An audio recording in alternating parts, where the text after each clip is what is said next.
Բարի ուշ երեկո, մինչև անցնելը վերջին օրերին տեղի ունեցած իրադարձություններին ուզում եմ վերհիշենք, թե ինչ տեղի ունեցավ 2021 թվականին։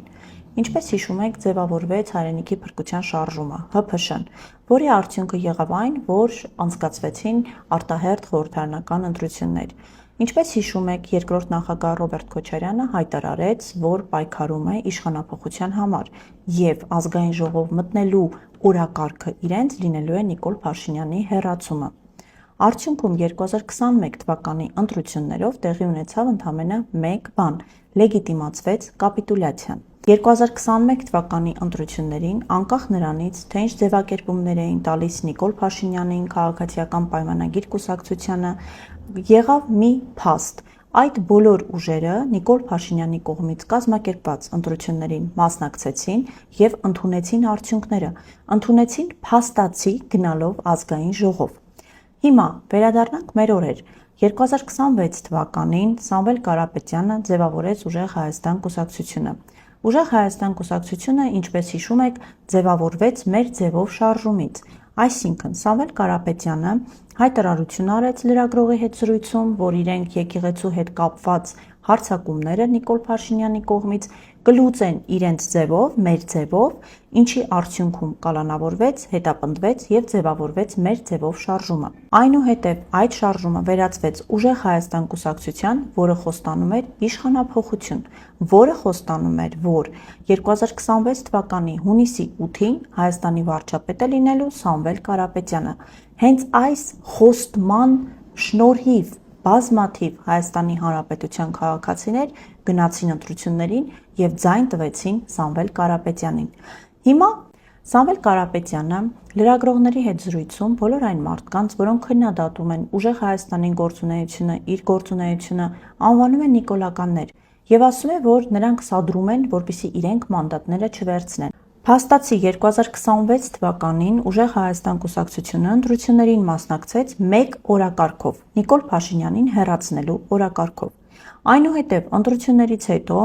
նրանք հայտարարեցին, որ չեն ընդունում ընտրությունների արդյունքները, դրանք կեղծված են, որից հետո նրանք դիմեցին Սահմանադրական դատարան, հայտարարելով, որ չեն վստահում Սահմանադրական դատարանին, իհարկե հարց է առաջանում, եթե չեք վստահում, ինչու եք դիմում, այդուհանդերձ դիմեցին ՍԴ, սպասեցին մինչև ՍԴ որոշումը, այդ ընթացքում մարդկանց ասեցին, որ ՍԴ որոշումից հետո կասեն իրենց գործողությունների մասին, եւ այսօր արդեն կա ՍԴ որոշում։ Այսօր Սամվել Կարապետյանը ասում է, որ իրենք չեն ընդունում ընտրությունների արդյունքները, այս ազգային ժողովը լեգիտիմ չէ, այդուհանդերձ նրանք գնալու են ազգային ժողով։ Պարոն Կարապետյան, տեսեք, ես բավականին բարձր եմ գնահատում ձեր որպես գործարար գործունեությունը։ Ես կարծում եմ, որ այո, հարգանքի է արժանի այն, որ դուք Հայաստանից գնացել եք այլ երկրում, կարողացել եք հասնել նման բարձունքների, օգտակար եք եղել Հայաստանին ինչ-որ հարցերում, բայց դուք քաղաքականությունից առհասարակ շատ քիչ պատկերացումներ ունեք։ Դուք քաղաքական պրոցեսների մասին կամ շատ թեթև պատկերացում ունեք, կամ առհասարակ պատկերացում չունեք։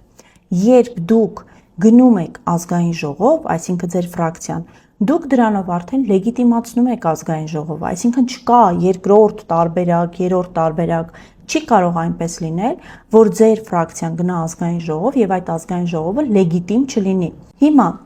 դուք ի սկզբանե եկել եք եւ հայտարարել եք, որ դուք գալիս եք իշխանափոխություն իրականացնելու։ Ձեր քաղաքականություն մտնելու միակ նպատակը Նիկոլ Փաշինյանին հեռացնելն է։ Դուք դա չեք արել։ Այդ պատճառով ձեզ մարդիկ ձայն են տվել, այսինքն այն, ինչ հասնում է հանրությունից, մեզանից, ժողովրդից, դա ժողովուրդը կատարել է։ Ժողովուրդը գնացել է ընտրություններին, ձեզ քվե է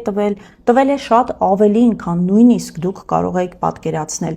Արդյունքում դուք հիմա նույն այդ ժողովրդին ասում եք, որ տրիգերներ են պետք, որպեսզի մենք պայքարենք։ Հիմա եկեք հերթով նայենք, քանի տրիգեր եղավ այս ընթացքում։ Առաջին տրիգերը ընտրությունների գիշերը, երբ Նիկոլ Փաշինյանը հայտարարեց, որ քաղաքացիական պայմանագիր կուսակցությունը հաղթել է, մինչև քվեաթերթիկների հաշվարկի ավարտը։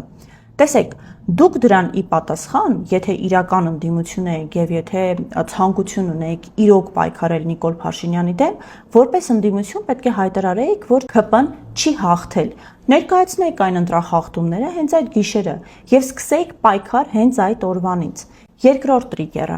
Երբ դուք հայտարարեցիք, որ ընտրությունները կեղծված են եւ կենտրոնական ընտրական հանձնաժողովը իր որոշումով ձեր իսկ ձևակերպմամբ ձայներ գողացավ ԲՀԿ-ից։ Սա երկրորդ տրիգերն էր, որտեղ դուք նորից կարող եք հայտարարել, որ ձեր գործընկերոջ նկատմամբ տեղի են ունենում ապօրինություններ, այս ընտրությունները կեղծ են, չեք ընդունում եւ սկսեիք պայքար, ինչը դուք չարեցիք։ Երրորդ տրիգերը։ Տեսեք, Գագիկ Ծառուկյանի ձերբակալությունը ամենևին անսպասելի չէր։ Նիկոլ Փաշինյանը Քարոզ Արշավի ամբողջ ընթացքում հայտարարում էր, թե ինչ է անելու։ Այսինքն, ի տարբերություն ձեզ, Նիկոլ Փաշինյանը ասում էր, ես գալու եմ իշխանության եւ անելու եմ սա։ Այո, ձերբակալելու եմ, փռելու եմ ասֆալտին, սատկացնելու եմ եւ այլն եւ այլն։ Շատ կանխատեսելի էր, որ ընտրություններից անմիջապես հետո նա ձեռնամուխ է լինելու այդ գործողությունների կատարմանը։ Երբ Գագիկ Ծառուկյանին ձերբակալեցին, եթե դուք լինեիք իրական ընդդիմություն կամ գոնե քաղաքական process-ներից ունենայիք որոշակի պատկերացումներ, ապա դա էլ էր տրիգեր, որպեսզի դուք պայքար սկսեիք։ Դա էլ ձեր համար չեղավ տրիգեր։ Չորրորդը, տեսեք, ձեր ուժը քաղաքականություն է մտել եկեղեցուն պաշտպանելու նպատակով։ Դուք ամեն դեպքում այդպես եք հայտարարել,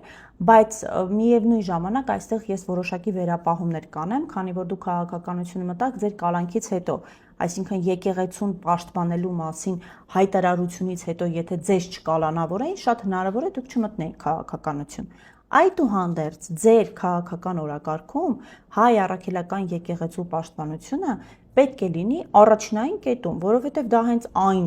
պատճառն է, ինչի շնորհիվ դուք մտել եք քաղաքականություն։ Ձեր եղբորորդի Նարեկ Կարապետյանը եթեր է անում այն մասին, որ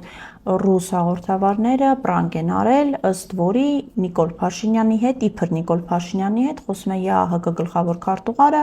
ով հանձնարարում է ավելի շուտ ասում է Նիկոլ Փաշինյանին, որ ամեն կերպ կօգնի Հայաստանում կրոնափոխություն կանեն, կաջակցի հայ առաքելական եկեղեցու վեհափառի դեմ ավելի շուտ պայքարին։ Դուք սա հրապարակում եք, որպեսզի ինչ ցույց տաք։ Այսինքն դուք մեզ, այն մարդկանց, ովքեր 8 տարի շարունակ ամենօրյա կտրվածքով խոսել են Նիկոլ Փաշինյանի բերած վնասների, չարիքների մասին, դուք հիմա եկել եք, որպեսզի մեզ համոզեք, որ Նիկոլ Փաշինյանը վատ վարչապետ է։ Դուք հիմա փորձում եք մեզ նորից ամենօրյա կտրվածքով համոզել, որ Նիկոլ Փաշինյանը ինչ որ հակահայկական օրակարգ է սպասարկում, սխալ գործողություններ է անում, մենք դա շատ լավ գիտենք։ Այսինքն Հայաստան դաշինքը 2021 թվականից մինչև 2026 թվականը, երբ կազմակերպում էր տարաբնույթ քայլերթեր, ակցիաներ, բողոքի ցույցեր, որի միակ նպատակն էր մեզ բոլորիս պատմելը, թե ինչքան վատն է Նիկոլ Փաշինյանը, կարծում եք, որ չի հաջողել այդ գործում։ Եվ հիմա դուք եկել եք, որ եւս մի 5 տարի էլ դուք պատմեք դրա մասին մեզ, ասեք, թե ինչ վատն է Նիկոլ Փաշինյանը։ Մարդիկ եկել են ընտրությունների իմանալով, որ Նիկոլ Փաշինյանը վատն է եւ հույս ունենալով, որ դուք իշխանափոխություն եք անելու եւ փոխելու եք այդ վատ Նիկոլ Փաշինյանին։ Հիմա դուք նորից շարունակում եք մեզ պատմել Նիկոլ Փաշինյանի վատը լինելու մասին։ Այսինքն, նույնիսկ սա ձեզ համար տրիգեր չեղավ, այն թեման, որը ձեր համար պետք է լիներ առաջնայիններից մեկը։ Հիմա դուք հանրությանը այն մարդկանց, ովքեր ձեզ ձայն են տվել, նախ պետք է հստակ ասեք, թե տրիգեր ասելով ինչ նկատի ունեք։ Այսինքն, ինչ պետք է տեղի ունենա, որպեսզի դուք վերջապես սկսեք Նիկոլ Փաշինյանի դեմ պայքար։ Այնինչ դուք ասում եք, որ գնալու եք ազգային ժողով, այնտեղից պայքարեք, պարոն Կարապետյան,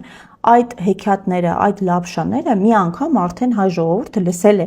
Այսինքն երկրորդ անգամ նույն լապշաները լսել այլևս անհնար է։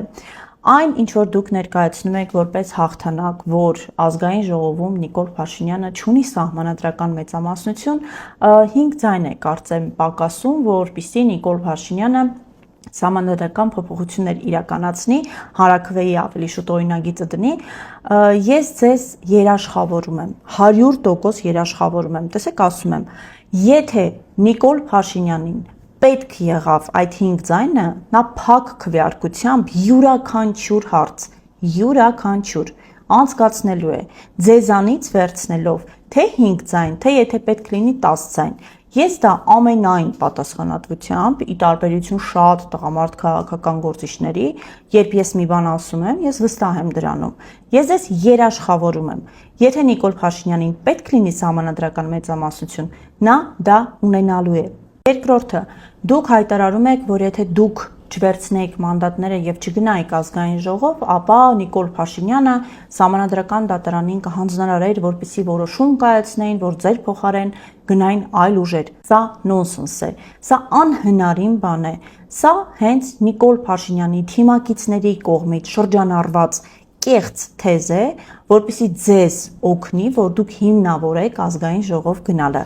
Խնդրում եմ, մի կախեք նման ոչ քաղաքական եւ անիմաստ լապշաներ հանրության ականջներից։ Ինչ վերաբերում է Գագիկ Ծառուկյանի ձերբակալությանը, դա ամենևին անսպասելի չէր, ինչ վերաբերվում է ձևին, որ այդ կերպ չէր կարելի, նրան գետնին փռելով նա չէր ընդդիմանում, այո, իհարկե չէր կարելի։ Շատ բաներ չէր կարելի անել, որոնք արվում են վերջին տարիներին եւ ոչ միայն վերջին տարիներին, դրան նախորդող տարիներին էլ են արվել, բայց որpիսի չի կարելի բաները չարվեն երկրում, պետք է լինի ոչ թե անմեղսունակ, այլ պայքարելուն ունակ ընդդիմություն։ Կարող եք ասել, ինչը պետք է Նիկոլ Փաշինյանին խանգարի, որպեսզի վերջինս չանի այն, ինչ ինքը հայտարարում էր ողջ քարոզարշավի ընթացքում։ Լսել եք, նա հայտարարում էր, որ սատկացնելու է, կզացնելու է, անում է հիմա։ Այսինքն ընդդիմության խնդիրը Նիկոլ Փաշինյանի հետ ո՞րն է, որ Նիկոլ Փաշինյանը ինչ հայտարարել էր անում է, դուք էլ արեք ձեր ասածը։ Կամ եթե չեք անում, ասեք երբ եք անելու եւ ինչպես եք անելու։ Ի վերջո տեսեք, յուրաքանչյուր երկրում իշխանության զսպող, վերահսկող միակ կառույցը, այսպես ասած, դա ընդդիմությունն է։ Եթե չկա գործունակ, ոչ անմեղսունակ ընդդիմություն, եթե չկա ընդդիմություն, որը ունակ է պայքարելուն, ապա իշխանությունը կարող է անել ամեն ինչ։ Այո, յուրաքանչյուր իշխանություն կարող է վերածվել բռնապետի։ Բռնապետության կարգերով կարող է շարժվել։ Ես էլ չեմ խոսում այն իշխանության մասին, որը ցանկանում է բռնապետական կարգեր հաստատել։ Նույնիսկ լավ իշխանությունը կարող է դառնալ բռնապետական, եթե չունի վերահսկող, զսպող մեխանիզմներ, իսկ դա կարող է անել միայն ընդդիմությունը։ Հիմա այս իրավիճակում ինչ պետք է անի հասարակությունը։ Նախ հասարակությունը յուրաքանչյուր մարդ, ով որ ընտրել է որևէ ուժի, դա կլինի ՔՊ-ին, դա կլինի ուժեղ Հայաստանին, Հայաստան դաշինքին, պետք է հասկանա այդ ուժը հերթական անգամ իրեն խաբել է թե ոչ։ Եթե խաբել է եւ շարունակում է խաբել, ապա այլևս պետք է գիտակցել, որ սпасելու իմաստ ուղղակի չկա, այսինքն պետք է վերջապես մեկ անգամ արձանագրել, որ այդ ուժից ամեն դեպքում այս պահի դրությամբ որևէ ակնկալիք չկա, որ այդ ուժը կարող է ինչ-որ գործողություններ ձեռնարկել, կամ ստիպել նրան, որպեսզի անի այնինչ խոստացել է, եւ եթե չի անում, արդեն հասկանալ, որ այդ ուժից սпасելիք չկա։ Նման իրավիճակներում որպես կանոն միշտ ձևավորվում է այլընտրանքային ընդդիմություն, իրական ընդդիմություն, որը պատրաստ է, կարող է եւ ունի ցանկություն իրականում պայքարել իշխանությունների դեմ, այլ ոչ թե պայքարի իմիտացիա է անում անձնական շահերը սպասարկելու նպատակով։ Այսօր այսքանը։ Իդեպ նշեմ նաև, որ իմ եթերները այսուհետ կհեռարձակվեն երկուշաբթի եւ հինգշաբթի օրերին, ինչպես իմ Facebook-յան էջում, այնպես էլ կտեղադրեմ իմ YouTube-յան ալիքում։ Լավ եղեք, կհանդիպենք։